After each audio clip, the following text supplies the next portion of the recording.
Assalamu alaikum. Today the topic of our discussion is structure of cholesterol.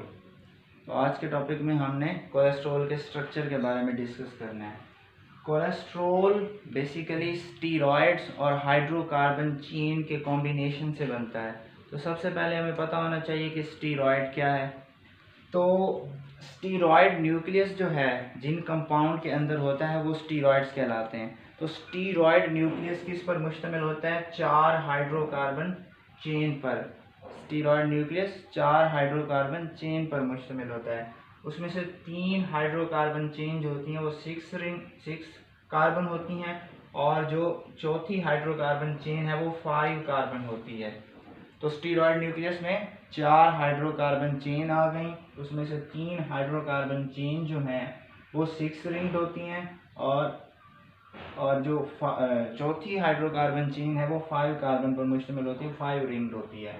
तो ये steroid nucleus और साथ में एक हाइड्रोकार्बन चेन ये मिलकर कोलेस्ट्रॉल बनाते हैं। तो अगर हम कोलेस्ट्रॉल के स्ट्रक्चर को डिस्कस करें तो उसमें सबसे पहले क्या होगा? स्टीरॉयड न्यूक्लियस यानी 4 हाइड्रोकार्बन चेन। तो सबसे पहले मैं 4 हाइड्रोकार्बन चेन ड्रा करता हूँ। तो ये एक हाइड्रोकार्बन चेन 6 रिंग, ये दूसरी हाइड्रोकार्बन चेन 6 रिंग, ये तीसरी हाइड्रोकार्बन चेन 6 रिंग और ये चौथी हाइड्रोकार्बन चेन 5 रिंग। तो ये स्टीरॉयड न्यूक्लियस मैंने ड्रा कर लिया और इस स्टीरॉयड न्यूक्लियस के साथ एक 8 कार्बन हाइड्रोकार्बन चेन लगी होती है, साइड चेन। 1 कार्बन, 2 कार्बन, तीसरा कार्बन, चौथा, पांचवा, छठा, सातवां और आठवां। तो ये 8 carbon hydrocarbon chain steroid nucleus के साथ कंबाइन करके कोलेस्ट्रॉल बनाती है। तो कोलेस्ट्रॉल में हमें पता है कि 27 कार्बन होते हैं। तो सबसे पहले हम देखते हैं कि कार्बन 27 कैसे हैं। तो ये वाला carbon number 1, this is carbon number 2, this is carbon number 3, ये कार्बन नंबर 4, ये कार्बन नंबर 5, फिर carbon number 6, carbon number 7, carbon number 8, carbon number 9 और कार्बन नंबर 10। उसके बाद carbon number 11, carbon number 12, carbon number 13, carbon number 14, carbon number 15, carbon number 16 और carbon number 17। तो ये 17 carbon steroid nucleus हो गया और साथ में 8 कार्बन हाइड्रोकार्बन चेन है। कार्बन नंबर कितने हो गए? 17 हो गए थे। तो अब 18, 19, 20, 21, 22, 23, 24, 25। तो ये तो 25 कार्बन हुए। तो 2 और कार्बन कौन से होते हैं? तो यहाँ पे जो कार्बन नंबर 10 था स्टीरॉयड न्यूक्लियस का और कार्बन नंबर 13 था, तो इस पर एक एडिशनल मिथाइल ग्रुप लगा होता है। तो 2 कार्बन ये वाले हो गए। तो 27 कार्बन पूरे हो गए। स्टीरॉयड न्यूक्लियस में 17 कार्बन थे, 8 कार्बन हाइड्रोकार्बन चेन लगी हुई है, तो टोटल 25 कार्बन हो गए और साथ में 2 एडिशनल मिथाइल ग्रुप लगे हुए हैं। एक कार्बन नंबर 10 पे लगा हुआ है और एक कार्बन नंबर 13 पे लगा हुआ है। तो अब कार्बन की अरेंजमेंट किस तरह होगी? 1 2 3 4 5 6 7 8 9 10 11 12 13 14 15 16 17 जो कार्बन हैं स्टीरॉयड न्यूक्लियस के, वो उसको नंबर करने के बाद जो एडिशनल मिथाइल ग्रुप्स हैं इसको नंबर करेंगे 18 और इसको नंबर करेंगे 19। इसको जो कार्बन नंबर 13 पे एडिशनल मिथाइल ग्रुप लगा हुआ है इसको कार्बन नंबर 18 कहेंगे और कार्बन नंबर 10 पे जो लगा हुआ है मिथाइल ग्रुप उसको 19 कहेंगे। तो ये 19, उसके बाद हाइड्रोकार्बन चेन स्टार्ट हो जाती है 20, 21, 22, 23, 24, 25, 26 एंड 27। तो ये कोलेस्ट्रॉल का स्ट्रक्चर है। उसमें एक स्टीरॉयड न्यूक्लियस हो गया। स्टीरॉयड न्यूक्लियस में जो कार्बन नंबर 10 है और कार्बन नंबर 13 इन पे मिथाइल ग्रुप्स लगे हुए हैं और साथ में 8 कार्बन हाइड्रोकार्बन चेन है। इसके साथ साथ 2 चीज़ें और भी कोलेस्ट्रॉल के स्ट्रक्चर में होती हैं। इसमें से जो कार्बन नंबर 3 है स्टीरॉयड न्यूक्लियस का, इस पर ये हाइड्रोक्सिल ग्रुप लगा होता है। कार्बन नंबर 3 पे एक हाइड्रोक्सिल ग्रुप लगा होता है। ये रिंग ए की बात कर रहा हूँ। इसको जो 4 रिंग्स हैं उनको भी नाम देते हैं ABCD। उसमें से जो रिंग ए है उसका कार्बन नंबर 3 पर ये एक हाइड्रोक्सिल ग्रुप लगा हुआ है और रिंग बी में कार्बन नंबर 5 और 6 के दरमियान में एक डबल बॉन्ड होती है। तो अब अगर हम कोलेस्ट्रॉल के स्ट्रक्चर की बात करें तो हम कहेंगे कि कोलेस्ट्रॉल एक ऐसा कंपाउंड है जिसके अंदर 4 हाइड्रोकार्बन चेन्स होती हैं, 1 2 3 4 फ्यूज्ड होती हैं आपस में, 4 फ्यूज्ड हाइड्रोकार्बन चेन्स होती हैं। और साथ में कार्बन नंबर 17 पर एक 8 कार्बन हाइड्रोकार्बन चेन लगी होती है। और कार्बन नंबर 3 जो है रिंग ए का, उस पर हाइड्रोक्सिल ग्रुप लगा होता है। और रिंग बी का जो कार्बन 5 और 6 है, इनके दरमियान में एक डबल बॉन्ड होती है। और साथ में कार्बन नंबर 13 और 10 पे मिथाइल ग्रुप्स लगे होते हैं। तो ये कोलेस्ट्रॉल का स्ट्रक्चर था। तो कोलेस्ट्रॉल जो है, it is the most abundant animal sterol, यानी एनिमल के अंदर जो स्टीरोल पाए जाते हैं उनमें सबसे ज़्यादा स्टीरोल जो पाया जाता है वो है कोलेस्ट्रॉल। सबसे पहले तो ये पता होना चाहिए कि ये स्टीरोल बेसिकली हैं क्या। हम कह रहे हैं कि कोलेस्ट्रॉल एक स्टीरोल है और बीटा सिटोस्टीरोल एक स्टीरोल है और इस एर्गोस्टीरोल भी है, ये मुख्तलिफ तरह के स्टीरोल हैं। तो सबसे पहले तो पता होना चाहिए कि स्टीरोल क्या होता है। तो स्टीरोल एक ऐसा कंपाउंड है, ऐसा स्टीरॉयड्स है। स्टीरोल की जब आप डेफिनेशन करेंगे, स्टीरोल का कंसेप्ट ये है कि ये स्टीरॉयड्स हैं। स्टीरॉयड का क्या मतलब कि इनके अंदर एक स्टीरॉयड न्यूक्लियस मौजूद है। तो ऐसे कंपाउंड जिनके अंदर स्टीरॉयड न्यूक्लियस मौजूद हो वो स्टीरॉयड्स कहलाते हैं। तो स्टीरोल होने के लिए सबसे पहली शर्त क्या है कि वो स्टीरॉयड हो।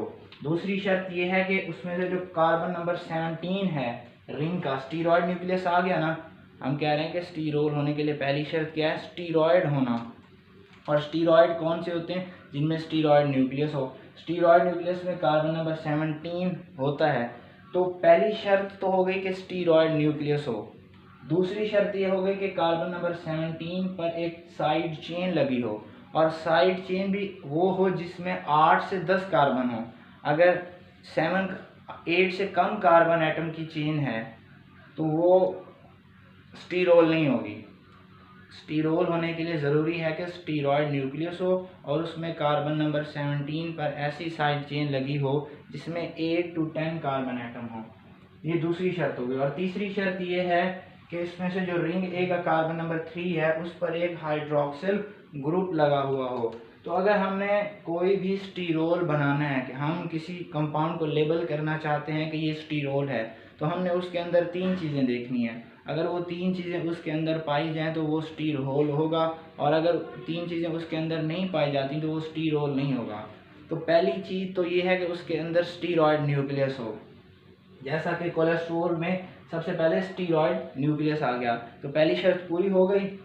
हम लेबल करना चाह रहे हैं कि ये कोलेस्ट्रॉल जो है ये एक स्टीरोल है, तो हमने 3 चीज़ें देखनी है। पहली चीज़ क्या है, स्टीरॉयड न्यूक्लियस। स्टीरॉयड न्यूक्लियस हो गया तो पहली शर्त पूरी हो गई। दूसरी है कि कार्बन नंबर 17 पर एक 8 या 10 कार्बन चेन हो। तो इसके अगर हम काउंट करें 1 2 3 4 5 6 7 8, तो 8 कार्बन चेन भी लगी हुई है, तो दूसरी शर्त भी पूरी हो गई। तीसरी शर्त यह है कि रिंग ए के कार्बन नंबर 3 पे हाइड्रोक्सिल ग्रुप लगा हो। अब हम कोलेस्ट्रॉल में देखते हैं कि रिंग नंबर ए जो है उस पर कार्बन नंबर 3 पे एक हाइड्रोक्सिल ग्रुप लगा हुआ है। सो इट मीन कोलेस्ट्रॉल जो है वो तीनों शर्तें पूरी करता है। जो स्टीरोल होने के 3 स्टैंडर्ड हैं, मयार हैं, जिसकी बुनियाद पे हम डिसाइड करते हैं कि कोई भी कंपाउंड स्टीरोल है या नहीं। कोलेस्ट्रॉल वो सारे के सारे स्टैंडर्ड पे पूरा उतरता है कि उसके अंदर एक स्टीरॉयड न्यूक्लियस भी है, 8 कार्बन चेन भी है और कार्बन नंबर 3 पे हाइड्रोक्सिल ग्रुप भी लगा हुआ है। तो ये स्टीरोल था। तो कोलेस्ट्रॉल जो है ये मोस्ट अबंडेंट एनिमल स्टीरोल है, यानी ये एनिमल्स के अंदर पाया जाता है और बहुत ज़्यादा मिकदार में पाया जाता है। दूसरी बात ये कि हम डाइट से भी इसको एब्जॉर्ब करते हैं और एंडोजीनियसली भी हमारी बॉडी के अंदर ये लीवर में सिंथेसाइज होता है। तो हमारी बॉडी भी कोलेस्ट्रॉल सिंथेसाइज करती है और हम बाहर से भी, डाइट से भी ये कंज्यूम करते हैं। अब इसके फंक्शंस क्या हैं कि ये कंपोनेंट है सेल मेम्ब्रेन का। कि सेल मेम्ब्रेन जो है वो एक फॉस्फोलिपिड होते हैं उसमें जो, और उसके दरमियान में कोलेस्ट्रॉल होता है। तो कोलेस्ट्रॉल जो है वो उसकी फ्लूइडिटी को मेंटेन करता है। तो इसका फंक्शन ये है कि सेल मेम्ब्रेन का ये कंपोनेंट है और वहाँ उनकी फ्लूइडिटी को मेंटेन करता है। और इसके साथ साथ जो बाइल एसिड्स हैं, विटामिन डी हैं और भी मुख्तलिफ कंपाउंड्स हैं, उनके ये प्रिकर्सर के तौर पे एक्ट करता है। बाइल एसिड्स हो गए, स्टीरॉयड्स हो गए और विटामिन डी हो गया, इन सब के वो प्रिकर्सर के तौर पे कोलेस्ट्रॉल जो है वो एक्ट करता है। अब ये बात है कि कोलेस्ट्रॉल एस्टर्स क्या होते हैं। अब इसमें चूंकि कोलेस्ट्रॉल का अगर आप स्ट्रक्चर देखें तो कार्बन नंबर 3 पे एक हाइड्रोक्सिल ग्रुप लगा हुआ है, तो it means cholesterol is an alcohol. Cholesterol क्या है? एक अल्कोहल है, क्योंकि हाइड्रोक्सिल ग्रुप लगा हुआ है। तो ईस्टर कैसे बनते हैं? जब कोई एसिड किसी अल्कोहल के साथ कंबाइन करे। अब कोलेस्ट्रॉल भी बेसिकली एक अल्कोहल है, तो जब कोई एसिड आके कोलेस्ट्रॉल के साथ बाइंड करेगा, कंबाइन करेगा, तो कोलेस्ट्रॉल क्या बन जाएगा? कन्वर्ट हो जाएंगे कोलेस्ट्रॉल एस्टर्स के अंदर। तो जो रिएक्शन है ईस्टर की फॉर्मेशन में वो तो अल्कोहल के साथ होता है, एसिड का। तो फैटी एसिड जो है, फैटी एसिड वो आके इस कार्बन नंबर 3 के साथ जो हाइड्रोक्सिल ग्रुप लगा हुआ है इसके साथ आके कंबाइन करता है। तो फैटी एसिड अपना OH रिलीज करता है, फैटी एसिड अपना H रिलीज करता है और ये अल्कोहल OH रिलीज करते हैं। वो वाटर जो है वो रिलीज हो जाता है ईस्टर की फॉर्मेशन में, और बाकी ये फैटी एसिड आके इस ऑक्सीजन के थ्रू कार्बन नंबर 3 पे लगा हुआ है। तो अब ये स्ट्रक्चर है कोलेस्ट्रॉल एस्टर्स का। उसमें ये कोलेस्ट्रॉल था, यहाँ पे जो हाइड्रोक्सिल ग्रुप लगा हुआ था वहाँ पे आके एक फैटी एसिड ने कंबाइन किया और रिजल्टिंगली हमारे पास कोलेस्ट्रॉल एस्टर बन गया। तो ये कोलेस्ट्रॉल एस्टर जो है ये सेल मेम्ब्रेन के अंदर नहीं होते, सेल मेम्ब्रेन के अंदर कोलेस्ट्रॉल ही होता है। ये जो कोलेस्ट्रॉल एस्टर्स हैं ये सेल मेम्ब्रेन के अंदर नहीं होते, बल्कि ये मुख्तलिफ सेल्स के अंदर थोड़े थोड़े पाए जाते हैं।